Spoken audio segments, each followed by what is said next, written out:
السلام عليكم ورحمة الله وبركاته. وحشتوني جدا جدا.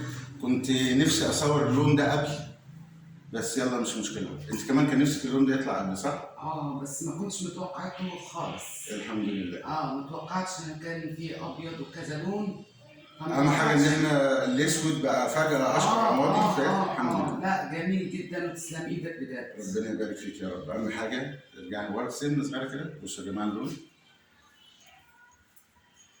بص انا عامة بحب الالوان دي صدفة، وانا مشهور بيها. انا بحب كل الفواتح، كل الالوان اللي بتبقى صعبة انا بحبها جدا، لان بعرف اتعامل مع الشعراء. الشعراء والله خفيفة يا جماعة جدا، يعني خفيفة قوي.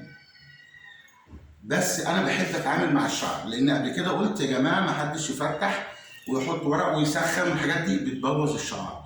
لازم يتعامل مع التفتيح بصوابعه، ما يمشطش وفيه بودرة. حاجات صغيرة كده قلناها قبل كده، مش هنطول فيها، لان بالنسبة لي سعادتي ان العميلة مبسوطة جدا مبسوطه برشا برشا برشا. ربنا يبارك فيك. عايش يا رب. طبعا هي جميلة عشان صاحبة مراتي لا والله ما هي مجامله، والله العظيم ما مش مبسوطه هقول لك، بس انا مبسوطه جدا الحمد لله. لان حتى نفسيتي اتغيرت كده. الحمد لله. شكرا جزيلا. الحمد لله.